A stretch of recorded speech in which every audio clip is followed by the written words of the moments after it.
Mas hoje, então, capítulo 1 de Hebreus, são 14 versículos apenas. Eu quero que você se conecte aí com a gente, abrindo a sua Bíblia, então, em Hebreus, capítulo 1. Vamos lá. O Filho é superior aos anjos. Há muito tempo, Deus falou muitas vezes e de várias maneiras aos nossos antepassados por meio dos profetas. Mas, nesses últimos dias, falou-nos por meio do Filho, a quem constituiu o herdeiro de todas as coisas e por meio de quem fez o universo. Gente, assim, ó, esses 2 primeiros versículos vai nortear muita coisa para nós no contexto todo de Hebreus 1. Porque se você for ver o versículo 1, né, ele está falando lá atrás, né? Então ele fala há muito tempo, né, remete o quê? O efeito temporal aqui, está falando lá do passado, né? Falou muitas vezes, olha só. E de diversas maneiras. Diversas maneiras. Através dos profetas. E através de quem? Dos profetas. Então, através dos profetas, muitas maneiras, diversas vezes, há muito tempo atrás, ok? Lá, Velho Testamento, antigamente, ok? Muito bem. Agora, versos 2, começa como? Nesses últimos dias, ou seja, nos dias atuais. Para eles, na época que escreveu, nos atuais dele, para nós, hoje. Nos últimos dias, tá? Ele fala por meio de quem? Dos Filho. Antigamente, por meio de quem? Profetas. Profetas, ok? Agora, por meio do Filho. E observe que esse Filho está com letra maiúscula, ou seja, não está se referindo a mim, a você que somos filhos de Deus. Está se referindo a Jesus. A Jesus. Tá? O Cordeiro. Vamos ver se isso se confirma na sequência. Tá? Fala quem constituiu o herdeiro de todas as coisas por meio de quem fez o universo. Lembra lá? Antes da criação do mundo, ele já estava com Deus, ele era Deus e assim por diante. Tá? Então, revelando a Jesus aqui. Tá? Então, aqui é muito importante para a gente partir desse princípio. Vamos lá, versos 3 em diante. O Filho é o resplendor da glória de Deus e a expressão exata do seu ser, sustentando todas as coisas por sua palavra poderosa. Depois de ter realizado a purificação dos pecados, ele se assentou à direita da majestade nas alturas, tornando-se tão superior aos anjos quanto o nome que herdou é superior ao deles. Então observe que no comentário que nós fizemos anterior, né, nós apontamos para o Filho, e agora o 3 vem falando justamente do Filho. O Filho é, daí fala, esplendor da glória de Deus, ou seja, o brilho, né? Ele é a própria glória, ele é o próprio Deus encarnado, e é essa a ideia, realmente. Ele é o Deus em carne, é o Deus que se fez carne e veio habitar entre nós. Daí uma coisa que eu chamo a tua atenção, porque aqui fala assim, o esplendor da glória de Deus e a expressão exata do seu ser. Jesus é a expressão exata de quem Deus é, né? Porque ele é Deus, né? Agora em carne, tá? Sustentando todas as coisas por sua palavra poderosa. E observe que aqui ele sustenta todas as coisas por sua palavra, não é por aquilo que ele faz, é por aquilo que ele diz. Chamo muita atenção acerca disso. Jesus, Deus Filho, ele sustenta tudo, não é por meio daquilo que ele faz, das obras das suas mãos, daquilo que ele diz. Por isso que para Deus é mais importante o que Deus diz do que Deus faz, do que Deus falou, do que Deus possa estar fazendo no sentido de trabalho, queridos, porque a palavra de Deus, ela que constrói, ela é o poder. Então, olha como que para nós está invertido as coisas. Para nós vale o que a gente faz. Para nós a expressão do nosso ser é aquilo que eu faço. Tá? Se eu construo uma casa, eu sou um pedreiro, sou um construtor, né? Independente se eu falo poesia, entendeu? É o que eu faço que determina o que eu sou, não é o que eu digo, não é o que eu falo. Nos céus é diferente, é o que você diz que determina quem você é. Por isso que nós temos que cuidar com as nossas palavras. Por isso que a Bíblia fala assim, de tudo que deve guardar, guarda o teu coração, né? A gente tem que vigiar nossa boca, pedir para Deus colocar um anjo na nossa boca, porque as nossas palavras procedem bênçãos e maldições. Queridos, isso aqui é muito, está quase que escondidinho aqui no texto, mas é muito importante chamar a tua atenção para isso, tá bom? E daí ele fala que ele realizou a purificação dos pecados e se assentou à direita de Deus Pai Todo-Poderoso. Você sabe disso, nas alturas. Vamos lá. Seguindo, então. Pois a qual dos anjos Deus alguma vez disse, tu és meu filho, eu hoje te gerei? E outra vez, eu serei seu pai e ele será meu filho?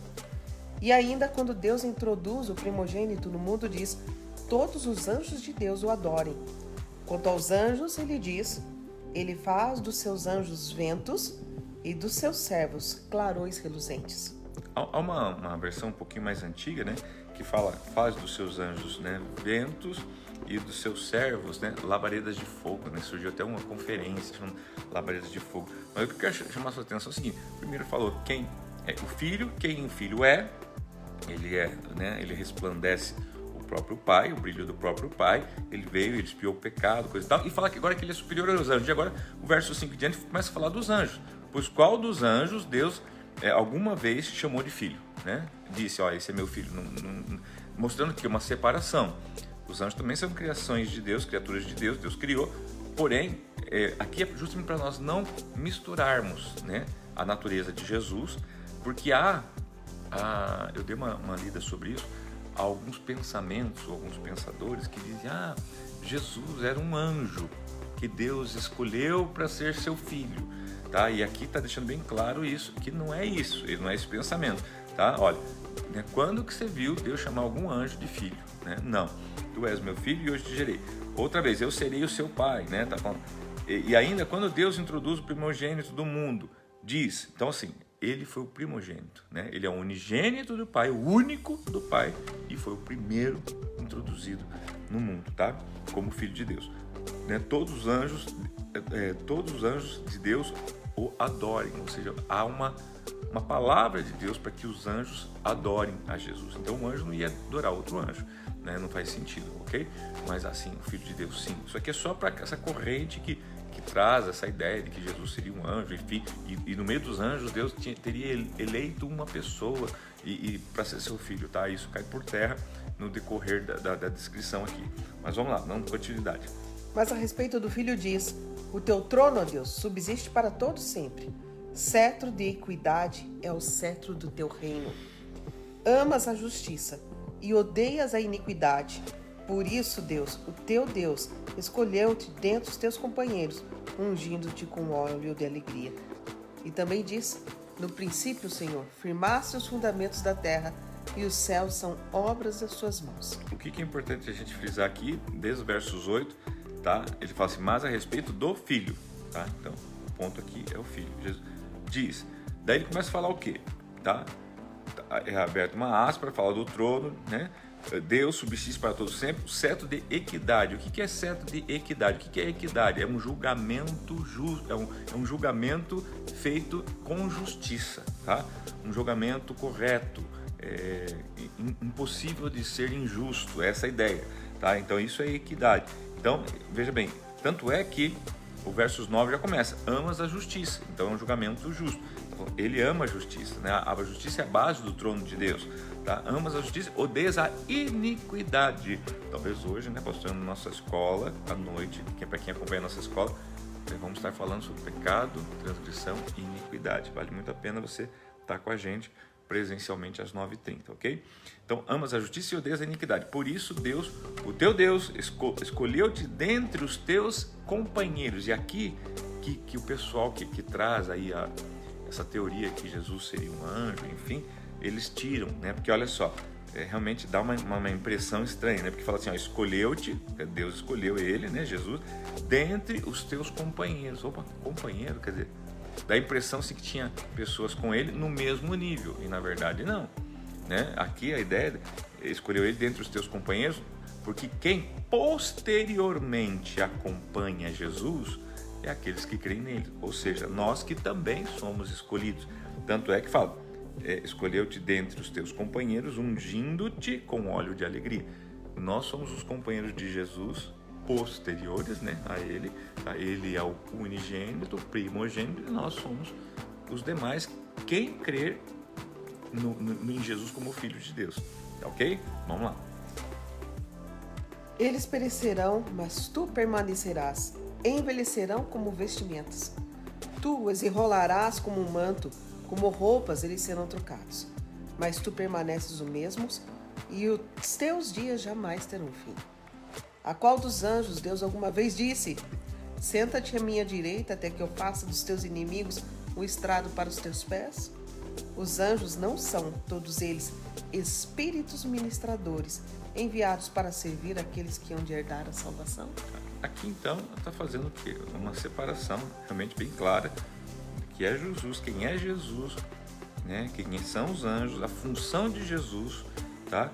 Ele criou todas as coisas. Quando fala aqui que todas as coisas vão ter um fim, né? Os céus vão se enrolar, enfim, tu os enrolarás como um manto, versos 12, está dizendo assim, tudo tem fim, tudo tem começo, meio e fim, menos menos ele, menos Deus, menos Jesus, tá? Então, e aí o verso 13 fala assim, os anjos, está bem claro que os anjos nunca foi dito a eles, né, que iam se sentar ao lado, ou seja, iam ser eternos, como Jesus, tá? É eterno, Filho de Deus. E a função dos anjos, versos 14, bem clara. A função deles, os anjos não são, os anjos não são todos eles espíritos ministradores enviados para servir, ou seja, a função deles é servir. É uma pergunta, né? Exatamente. Aqueles que hão de herdar a salvação, servir aqueles que hão de herdar a salvação. Quem que vai herdar a salvação? Tá? Aqueles que creem no nome do Filho de Deus, Jesus. Ou seja, os anjos são seres criados por Deus para servir a todos nós que somos filhos de Deus, né? Conforme as nossas ordens? Não, nós sabemos, conforme a palavra do Senhor nos ensina, que aos anjos é dado obedecer a ordem do Senhor nosso Deus. Então, por isso que a gente vê Davi, Senhor, dá ordem aos teus anjos a nosso respeito, né? Para nos guardar, para nos livrar e coisas desse tipo. Então, deixa bem claro a função dos anjos. Existem, quem são espíritos, para que servem? Para servirem a quem? Aos filhos de Deus, né? Destinados à salvação. E Jesus não, Jesus é o Salvador, ok? Fazendo essa distinção bem clara. Queridos, se prepare, né? Versos 14, chegamos no final do capítulo 1, mas no livro de Hebreus você vai fazer uma viagem sobrenatural entre céus e terra. O tempo todo a gente vai estar falando dos céus e a terra simultâneos, tá? Boas novas que vêm do céu, né? No cenário do céu, no cenário da terra, sempre falando em Jesus como o centro de todas as coisas, como iniciamos hoje, né? Se Deus se revelava lá atrás, antigamente, de várias maneiras, pelos profetas, hoje ele se revela por quem? Por Jesus Cristo, através de Jesus Cristo. E a função do profeta hoje? Qual é então?